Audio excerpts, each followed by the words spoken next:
কৃষির দেশে স্বপ্ন দেখি খেয়ে পড়ে বাঁচার, সবাইকে তাই শুনতে বলি কৃষি সমাচার। প্রিয় কৃষিজীবী ভাই বোনেরা, সবাইকে আন্তরিক শুভেচ্ছা ও ভালোবাসা জানাই কৃষি সমাচার অনুষ্ঠান থেকে। পরিবেশই প্রাণের ধারক, জীবনী শক্তির বাহক। পরিবেশের সঙ্গে মানিয়ে নেয়ার ক্ষমতার উপরই প্রাণীর অস্তিত্ব নির্ভর করে। পরিবেশ প্রতিকূল হলে জীবের ধ্বংস বিনাশ অবশ্যম্ভাবী। বর্তমানে নানা কারণে পরিবেশ দূষণ সমস্যা প্রকট হওয়ায় মানব সভ্যতা হুমকির সম্মুখীন। বিশ্বব্যাপী দূষণ নিয়ে ব্যাপক জনসচেতনতার সৃষ্টি হয়েছে। আমাদের দেশ বাংলাদেশ, আমরাও পিছিয়ে নেই। আমরা সকলে মিলে সচেতন হয়ে নিজ নিজ অবস্থান থেকে পরিবেশ সুরক্ষায় এগিয়ে আসতে হবে আমাদের সকলকে। বৃক্ষ নিধনের পরিবর্তে বৃক্ষরোপণ করতে হবে। পরিবেশ রক্ষায় সকলকে সমানভাবে জোরালোভাবে সচেতন হতে হবে এবং সরকার কর্তৃক পরিবেশ রক্ষায় নির্দেশনাগুলো মেনে চলতে হবে। আগামী প্রজন্মের কাছে একটি সুন্দর বাসযোগ্য সুন্দর পরিবেশ উপহার দেবার সুন্দর প্রয়াস নিয়ে সকলকে আমন্ত্রণ জানাই কৃষি সমাচার অনুষ্ঠানে।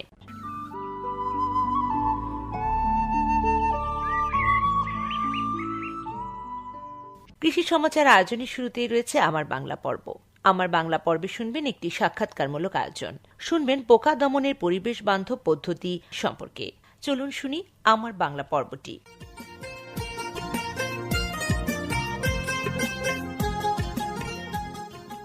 শ্রোতা বন্ধুরা, আমি শাহনাজ পারভিন আপনাদের স্বাগত শুভেচ্ছা জানাচ্ছি আয়োজন থেকে। আজ আমরা কথা বলবো পোকা দমনের পরিবেশ বান্ধব পদ্ধতি এই বিষয়টি নিয়ে। আমাদের মাঝে আজ উপস্থিত আছেন ডক্টর মোহাম্মদ জহিরুল ইসলাম, প্রধান বৈজ্ঞানিক কর্মকর্তা, বাংলাদেশ কৃষি গবেষণা কাউন্সিল, ফার্মগেট, ঢাকা। তো প্রথমে আপনাকে স্বাগত জানাই। কেমন আছেন? ভালো আছি, ধন্যবাদ। আপনার কাছে প্রথমে যেটা জানতে চাইবো সেটি হচ্ছে, এই যে পোকা দমনের পরিবেশ বান্ধব পদ্ধতি, এটা বলতে আসলে আমরা কি বুঝি? পোকা দমনের পরিবেশ বান্ধব পদ্ধতি বলতে আসলে এমন সব কৌশল ও পদ্ধতিকে বোঝায় যা পরিবেশের উপর ক্ষতিকর প্রভাব না ফেলে বা খুব কম প্রভাব ফেলে পোকামাকড়ের নিয়ন্ত্রণ নিশ্চিত করে। এই পদ্ধতিগুলো বিভিন্ন প্রাকৃতিক শত্রু, বায়োলজিক্যাল এজেন্ট এবং অন্যান্য প্রাকৃতিক উপাদান ব্যবহার করে পোকা নিয়ন্ত্রণের দিকে মনোযোগ দেয়। এই ধরনের পদ্ধতিগুলো পরিবেশের ভারসাম্য বজায় রাখে, মাটির স্বাস্থ্য রক্ষা করে এবং ক্ষতিকর রাসায়নিকের ব্যবহার সাধারণত কমিয়ে আনে। এই যে পরিবেশ বান্ধব পোকা দমনের ক্ষেত্রে আমরা আসলে কি ধরনের পদ্ধতিগুলো গ্রহণ করতে পারি? ফসল ফলানোর সময় তা বিভিন্ন পোকামাকড় ও রোগ দ্বারা আক্রান্ত হতে দেখা যায়, যা দমন করতে না পারলে ফলন ক্ষতিগ্রস্ত হতে পারে। তো এই পোকামাকড় এবং রোগবালাই হতে ফসল রক্ষা করার জন্য আমরা বিভিন্ন ব্যবস্থা গ্রহণ করে থাকি। এই ব্যবস্থাগুলো কোন সময়, অর্থাৎ ফসলের বৃদ্ধি এবং পোকার আক্রমণের কোন স্তরে প্রয়োগ করতে হবে তার উপর নির্ভর করে এই দমন পদ্ধতিগুলোকে সাধারণত দুই ভাগে ভাগ করা যায়, যেমন প্রতিরোধক বা প্রিভেন্টিভ ব্যবস্থা, আরেকটি হলো প্রতিষেধক বা কিউরেটিভ ব্যবস্থা। আপনার কাছে প্রতিরোধক বা প্রিভেন্টিভ যে ব্যবস্থা যেটার কথা আপনি বললেন এবং সেই সাথে প্রতিষেধক বা কিউরেটিভ ব্যবস্থা, এটা নিয়ে একটু জানতে চাই। গাছ সুস্থ ও সঠিকভাবে বেড়ে ওঠার জন্য চারার যথাযথ যত্ন, জমির কর্ষণ ও সুষম সার প্রয়োগ করতে হবে। এর ফলে গাছের পোকামাকড়ের আক্রমণের বিরুদ্ধে প্রতিরোধ ক্ষমতা জন্মাবে। গাছ কখনো কখনো শারীরিকভাবে দুর্বল হতে পারে। এ সময় কোনো কোনো পোকামাকড় গাছে বা ফলে আক্রমণ করে থাকতে পারে। তাই গাছের অবস্থা দেখে পানি বা খাদ্য উপাদান, বিশেষত অনুপুষ্টি বা যেগুলোকে আমরা মাইক্রোনিউট্রিয়েন্টস বলি, এর ঘাটতি থাকলে তা পূরণ করে গাছকে স্বাভাবিক অবস্থায় ফিরিয়ে আনতে হবে। তাতে গাছে পোকামাকড়ের আক্রমণ প্রতিরোধ ক্ষমতা জন্মাবে, যেটাকে আমরা বলছি প্রতিরোধক বা প্রিভেন্টিভ ব্যবস্থা। এছাড়াও প্রতিষেধক বা কিউরেটিভ ব্যবস্থা বলতে আমরা বিভিন্ন যান্ত্রিক দমন, জৈবিক দমন, পরিচর্যামূলক দমন বা পোকামাকড়ের প্রতিরোধী জাতের ব্যবহার এবং ভৌত দমন, পাশাপাশি আইনগত কিছু ব্যবস্থা নেওয়া যেতে পারে।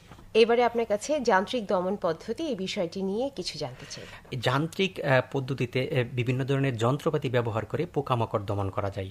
এটি বিশেষ ধরনের কোনো যন্ত্র, মানুষের শ্রম, বিশেষ ধরনের দ্রব্যের সাহায্যে কীটপতঙ্গ দমনের একটি কৌশল। আমি যদি উদাহরণ দিই, যেমন হাত দ্বারা আহরণ। কিছু কিছু শুক কীট বা কীরা একত্রে গাদা করে অবস্থান করে, যেমন বেগুন, শিম এই জাতীয় গাছে, এগুলো হাত দ্বারা আহরণ করে ধ্বংস করা যায়। তাছাড়া কিছু পোকা ধরার জাল পাওয়া যায়, যেগুলো ক্ষেত থেকে সুইং করে পোকামাকড়গুলো সংগ্রহ করে ধ্বংস করা যায়। এবং কিছু কিছু পোকা আছে, যেমন তেলা পোকা বা পিঁপড়া এবং নারিকেলের বিটেল পোকা, এগুলো পিটিয়ে এবং খুঁচিয়ে মেরে ফেলা যেতে পারে। এছাড়া আমরা, লিচু, কলা ইত্যাদি গাছের বিটল ঝাঁকিয়ে ফেলে দিয়ে তারপরে সেগুলো নষ্ট করা যেতে পারে। এছাড়াও কিছু রয়েছে, যেমন যান্ত্রিক ফাঁদ, আলোক ফাঁদ, আঠা লাগানো বা স্টিকি ইয়েলো ফাঁদ, এগুলো ব্যবহার করে আমরা ধানের মাজরা পোকা, চুঙ্গি পোকা, সবুজ পাতা ফড়িং ইত্যাদি পোকাগুলো দমন করতে পারি। এবারে জানতে চাইবো জৈবিক দমন পদ্ধতি, এটা সম্পর্কে। এই পদ্ধতিতে পোকার প্রাকৃতিক শত্রু যেমন পরজীবী রোগ জীবাণু কৃত্রিম উপায়ে বৃদ্ধি করে আক্রান্ত শস্য খেতে ছেড়ে দিয়ে পোকামাকড়গুলো প্রাকৃতিক উপায়ে নিয়ন্ত্রণ করা যায়। এক্ষেত্রে আমি যদি উদাহরণ দিই, কিছু ক্ষেত্রে প্রাকৃতিক শিকারী বা শিকারী পোকা যেমন লেডিবাগ বিটেল, লেন্থিলেটস বা লেস উইংস, মিথিলিটস এবং অন্যান্য ক্ষতিকর পোকার এই পোকাগুলো অন্যান্য ক্ষতিকর পোকাকে খেয়ে ধ্বংস করে দেয়। এছাড়াও আমরা যদি পাখি ব্যবহার করি, যেমন পাখি ব্যবহারের মাধ্যমে ক্ষেতের ক্ষতিকর পোকা দমন করি, সেটা একটা বিশেষ নাম আছে পার্চিং। এই পদ্ধতিতে ধান খেতে পাখি বসার উপযোগী বাঁশের আগা, কঞ্চি, গাছের ডাল ইত্যাদি প্রভৃতি পুঁতে রাখতে হয়। পাখি এই বাঁশের আগা বা কঞ্চি গাছের ডালে বসে ক্ষতিকর পোকামাকড় ধরে খেয়ে নেয়। ক্ষতিকর পোকামাকড় বিশেষ করে মাজরা পোকা দমনে এই পদ্ধতিটি বেশ কার্যকর। আর জৈবিক কীটনাশক, এটা কি কোনো উপকারে আসে? হ্যাঁ, জৈবিক কীটনাশক বলতে আমরা যদি নিম তেল, বিষকাটালি গাছের পাতা, ডায়াটোমেসিয়াস, মাটির ব্যবহার, এছাড়াও বেকিং সোডা, ভিনেগার এইগুলো ব্যবহার করেও কিছু কিছু ক্ষেত্রে পোকা দমন করা যেতে পারে। ধন্যবাদ ডক্টর মোহাম্মদ জহিরুল ইসলাম। নিশ্চয়ই যারা শুনেছেন তাদের উপকারে আসবে। সবাই ভালো থাকবেন।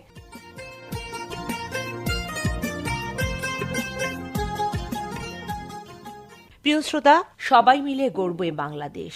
লক্ষ কোটি প্রাণের বিনিময়ে আমরা পেয়েছি আমাদের এই দেশ বাংলাদেশ। শোনাবো এবার গান বিজয়ের মালা গেঁথেছি আজ। এই অনিন্দ সুন্দর গানটি গানের শিল্পী মোহাম্মদ ইউসুফ আহমেদ খান ও সহশিল্পী বৃন্দ। গানে কথা সাজিয়েছেন কৃষিবিদ মোহাম্মদ হাবিবুর রহমান, সুর করেছেন ফুয়াদ নাসের বাবু। বিজয়ের মালা গেঁথেছি আজ সকল শহীদদের তরে, রক্ত দিয়ে এনেছে তারা স্বাধীনতা, স্বাধীনতা নতুন করে। বিজয়ের মালা গেঁথেছি আজ।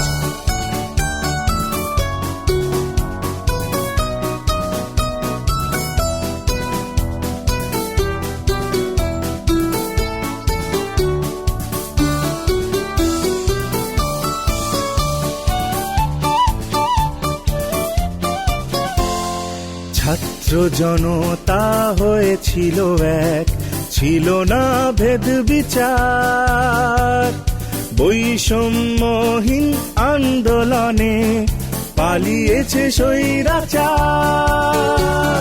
ছাত্র জনতা হয়েছিল এক, ছিল না ভেদ বিচার, বৈষম্যহীন আন্দোলনে পালিয়েছে স্বৈরাচার।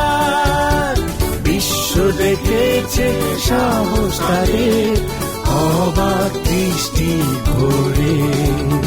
বিজয়ের মালা গেঁথেছি আজ।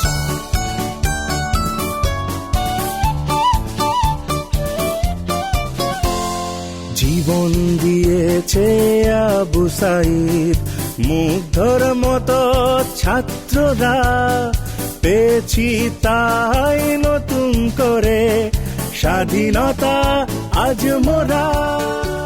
প্রিয় শ্রোতা, সময় হলো আয়োজনমালা গুটিয়ে নেয়ার। সকলে সুস্বাস্থ্য ও সুন্দর জীবন কামনায় বিদায় নিচ্ছি কৃষি সমাচার অনুষ্ঠান থেকে। শুভ বিদায়। সবাইকে তাই শুনতে বলি কৃষি সমাচার, সবাইকে তাই শুনতে বলি কৃষি সমাচার।